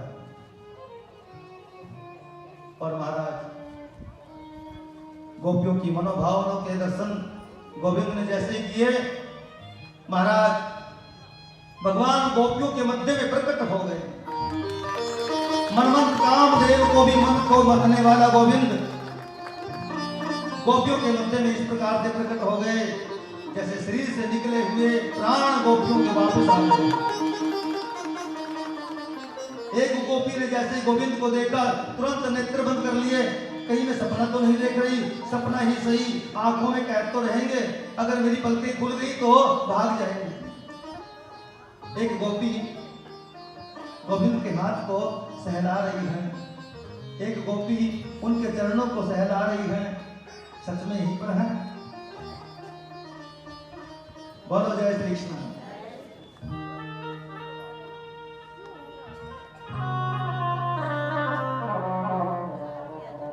गोपियां बोली, हमने कहां नहीं ढूंढा गोविंद तुम्हें, लेकिन तुम कहां छुप गए थे? कितना रुलाया हमें, कितना तड़पाया हमें, ऐसा क्यों किया आपने? भगवान बोले, हे देवियों, किसी निर्धन व्यक्ति को यदि धन मिल जाए, वो धन अकस्मात नष्ट हो जाए, तो उस धन को प्राप्त करने के लिए वो बड़े बड़े प्रयास करता है, धन कैसे मिल जाए, धन कैसे मिल जाए। उसी प्रकार से जीवों के सम्मुख में प्रकट हो जाता हूं और अंतर ध्यान हो जाता हूं, ताकि थोड़ा बहुत मन वो मुझ में लगावे, और जब मुझे पाने का प्रयास करते हैं तो फिर मैं मिल भी जाता हूं। लेकिन देवियों, प्रेम की बातें सब करते हैं बड़ी बड़ी, पर प्रेम का प्रतीक क्या है ये मैंने तुम्हारे जीवन में ही देखा है। तुम साक्षात प्रेम की मूर्ति हो, और अब मैं तुम्हारे संग में रास करने के लिए तैयार हूं। बोलो जय श्री कृष्ण।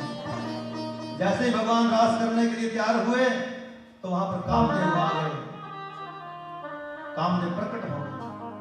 भगवान बोले, कौन हो तुम? बोले, प्रभु मेरा नाम है कामदेव।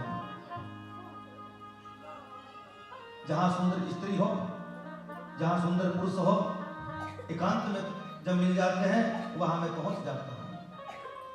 भगवान बोले, कामदेव भूल गए? शंकर जी के रूप में मैंने तुम्हें भस्म कर दिया था जला करके, आज फिर आ गए हो? बोले, प्रभु शंकर जी के रूप में तो आप तपस्या कर रहे थे, किसी तपस्वी व्यक्ति को यदि मैं छेड़ता हूं तो मुझे जल करके भस्म होना पड़ता है। भगवान बोले, राम अवतार में भी तुम्हारी एक नहीं चली थी। बोले, राम अवतार में तो आप एक पत्नी व्रता धारण किए हुए थे, लेकिन विश्व सुंदरी गोपियां और त्रिभुवन सुंदर आप इनके संग में रास करोगे, यहां पर मेरे 5 बाण चलेंगे। भगवान बोले, कौन सा युद्ध करोगे? किले वाला युद्ध करोगे या मैदान वाला युद्ध करोगे? ध्यान देना, पत्नी के साथ में विवाह करके काम को जीतना ये किले वाला युद्ध है, और असंख्य सुंदरी नारियों के बीच में काम को जीतना ये मैदान वाला युद्ध है।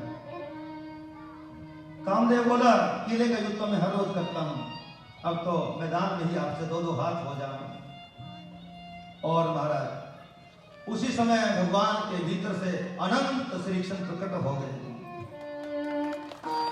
प्रेम से बोलो जय श्री कृष्ण। जितनी गोपियां उतने श्री कृष्ण बन गए। बिल्कुल मध्य में श्री राधा और श्री कृष्ण की मधुरमयी झांकी।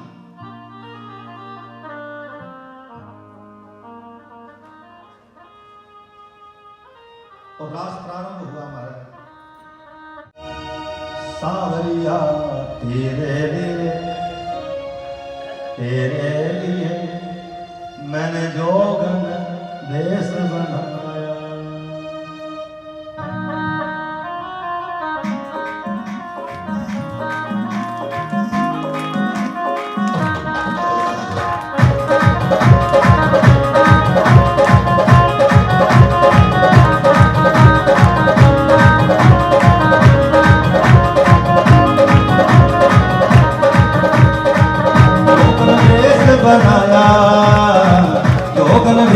बनाया सावरिया तेरे लिए मैंने जोगन देश बनाया। सावरिया तेरे जोगन वेश बनाया।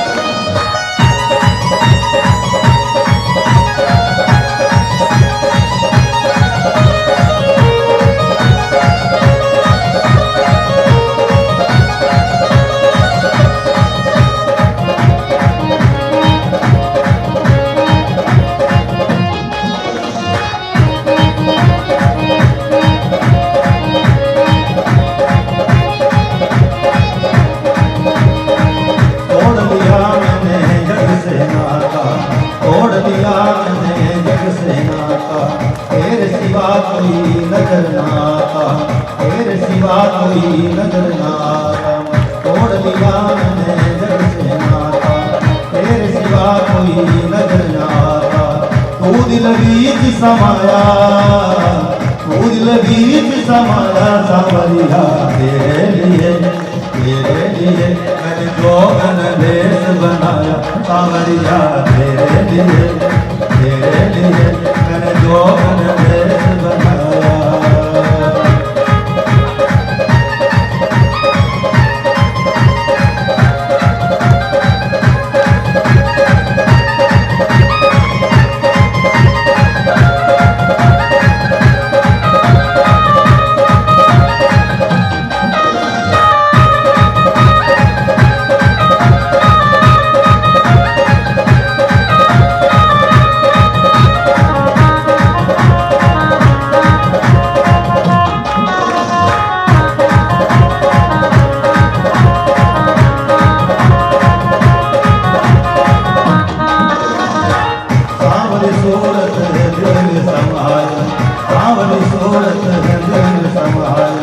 लोग कहें मुझे बावरिया, लोग कहें मुझे बावरिया।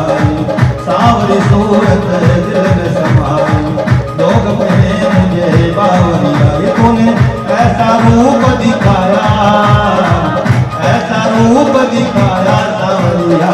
तेरे लिए मैंने जोगन वेश बनाया सांवरिया। तेरे लिए मैंने जोगन वेश बनाया।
ऐसा दिल को चुराया, ऐसा दिल को चुराया सांवरिया।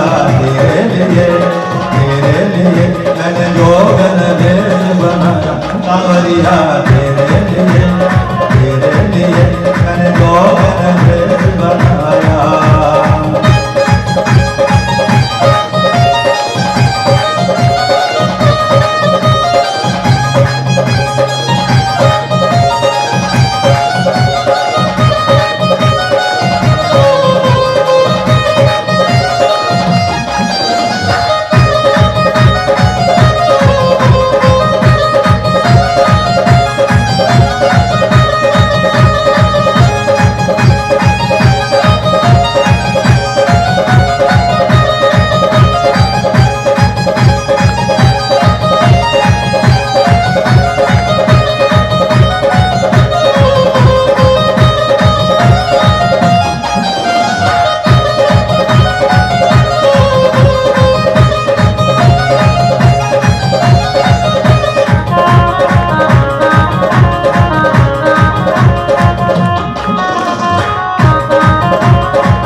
भेष बनाया, जोगन भेष बनाया, जोगन भेष बनाया सांवरिया तेरे लिए, तेरे लिए मैंने जोगन भेष बनाया सांवरिया तेरे लिए, तेरे लिए मैंने जोगन भेष बनाया सांवरिया तेरे लिए, तेरे लिए मैंने जोगन भेष बनाया सांवरिया तेरे लिए, तेरे लिए मैंने जोगन भेष बनाया।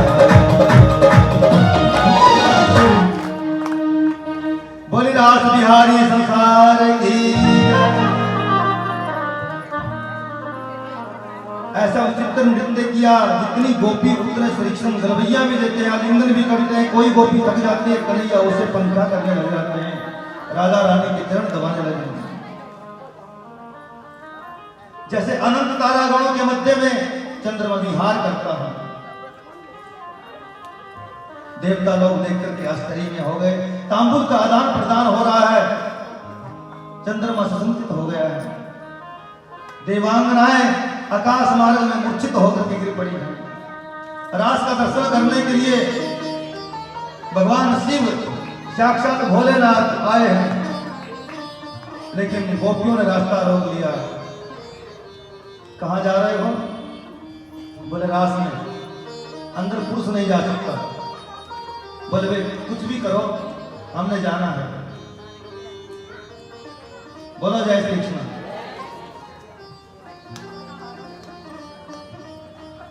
गोपियां बोली ऐसा करो, पहले प्रेम सरोवर में डुबकी लगा करके आओ। यमुना जी में जाकर के 108 डुबकी लगाई, लहंगा पहिया पहने।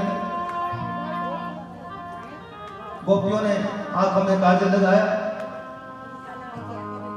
माथे पर बिंदिया लगाई, उस समय की कोई लिपस्टिक होगी वो भी लगाई होगी, और कहा हे गोपी जा भीतर चली जा। बोलो जय श्री कृष्ण।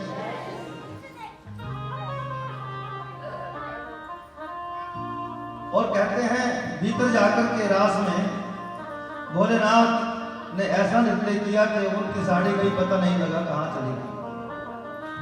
एक गोपी बोली ये गोपी नहीं है तो गोपा है। और जैसे ही शंकर जी ने सुना तो क्रोध भरी दृष्टि से देखने लगे गोपी की तरफ। लेकिन मेरे प्रभु ने कहा नहीं भोलेनाथ, ये मेरे भक्त हैं, ये प्रेम की नगरी है, ये मेरा घोड़ा बना करके मेरे ऊपर बैठ जाते हैं। भगवान शिव प्रसन्न हो गए। प्रभु आपकी लीला गजब है।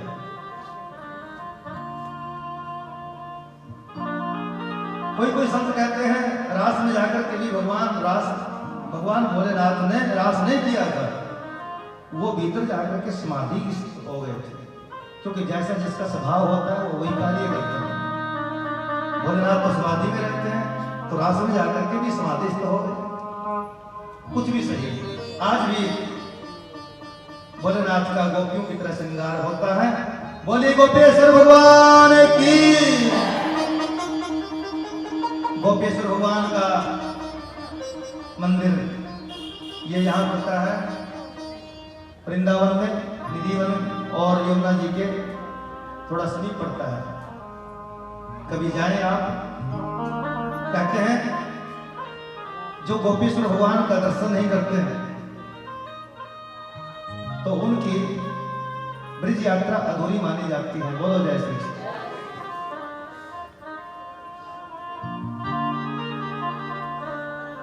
यहां पर परीक्षित ने प्रश्न किया है, गुरुदेव श्री कृष्ण का अवतार हुआ है धर्म की स्थापना के लिए, फिर प्राय स्त्रियों के संग में भगवान ने रास क्यों किया, गलबैया डाल करके क्यों नाचे?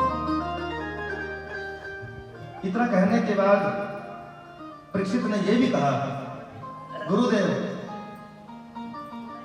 मुझे कोई शंका नहीं है, आने वाले कलयुग के लोगों को दृष्टि रख करके ये प्रश्न हो रहा है। भगवान बोले आने वाले कलयुग में तो घोर कलयुग आने वाला है, ऐसा क्यों लिखा गया, ऐसा क्यों कहा गया, ऐसा क्यों बोला गया है।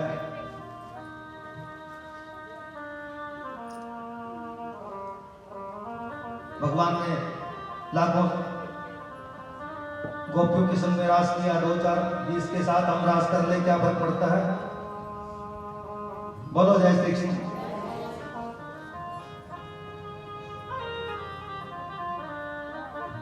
ईश्वर वो होता है जो न करने के बाद भी सब कुछ करे और सब कुछ करने के बाद भी कुछ न करे। सुखदेव स्वामी कहते हैं परीक्षित, तुम कहते हो ईश्वर ने जो किया है वो हम करेंगे। समुद्र में से जितना भी जहर निकला था वो भगवान शिव ने ही पान किया था। शिव जी ईश्वर हैं और उन्होंने विषपान किया, उनको बुखार तक भी नहीं आया। और तुम कहते हो हम उसके अंश हैं, जो ईश्वर ने किया वो हम भी करेंगे। तो भैया शिव जी ने तो हलाहल जहर पिया था क्विंटलों के हिसाब से, आप उसके अंश 100 तोले 2 तोले पी करके देखो। शिव जी ने जहर पिया, उनको बुखार तक नहीं आया। और हम लोग यदि जहर पान करेंगे, विषपान करेंगे तो 1.5 मिनट में हमारा यहीं से प्राणांत हो जाएगा। कावड़िए जाते हैं ऐसे ऐसे करके करते रहते हैं। शुरू की बात है, उस समय हमें मालूम नहीं था इस बात का। हमने कहा भैया तुम्हारे हाथों में खुजली हो रही है क्या, ऐसे क्यों कर रहे हो। बोले हम भोले हैं। हमने कहा भोले हैं क्या मतलब हुआ। बोले हम भोले हैं, भांग खाते हैं। हमने कहा कि डॉक्टर ने बता रखा है कि भांग खाना। बोले भगवान शिव भी भांग खाते थे ना, इसलिए हम भी भांग खाते हैं। हमने कहा शिव जी ने तो जहर भी पिया था, तुम भी तो टेस्ट करके देखो कम से कम कैसा लगता है? बड़े आए भगवान शिव की नकल करने आए। अरे भगवान शिव के ऊपर धतूरा, सुल्फा या भांग इसलिए चढ़ाई जाती है कि आज के बाद मैं कभी नशा नहीं करूंगा, लेकिन पीने वालों को पीने का बहाना चाहिए। बोलो जय श्री कृष्ण।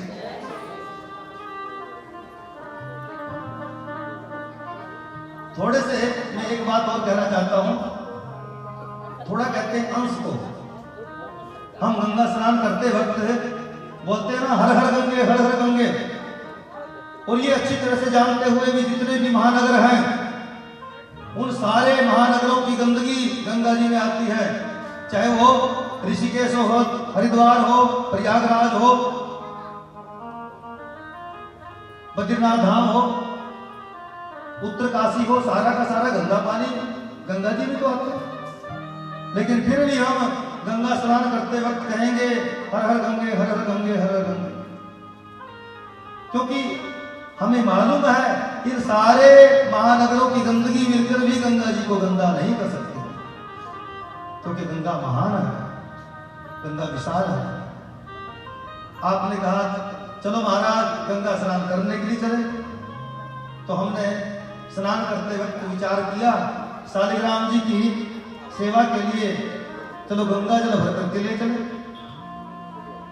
तो हमने चांदी की कटोरी में 250 ग्राम गंगा जल भर लिया। धर्मशाला का ताला खोलने के लिए हमने वो चांदी की कटोरी गंगा जल के नीचे रख दी। पीछे से गंदे मुंह वाला सुर आया और कटोरी का मुंह लगा करके आधा जल गंगा जल पी गया। अब आप ही बताइए उस बचे हुए 150 ग्राम गंगा जल से क्या मैं शालिग्राम जी को स्नान कराऊंगा? नहीं कराऊंगा। क्यों? क्योंकि सुअर का मुख लगने से वो गंगा जल गंदा हो गया, और बहती हुई गंगा जी में पूरा सुअर डूब जावे तब कोई फर्क नहीं पड़ता, क्योंकि बहती हुई गंगा जो है वो विशाल है। कटोरी का गंगा जल अंश है, जो ताकत उस विशाल गंगा में है वो अंश में नहीं हो सकती। ईश्वर जो है वो विशाल है, हम तो उसके अंश हैं। कोई कहता है हम तो हलवा नहीं खाते, मिलता ही नहीं, न खाना तो उसे बोलते जो मिलने के बाद भी जवाब देते। हम तो ब्रह्मचारी हैं जी, बेटी किसी ने नहीं दी, सगाई वाला कोई आया नहीं, ब्रह्मचारी हो गए। नैतिक ब्रह्मचारी सिवाय श्री कृष्ण के कोई दूसरा नहीं हो सकता। प्रेम से बोलो जय श्री कृष्ण।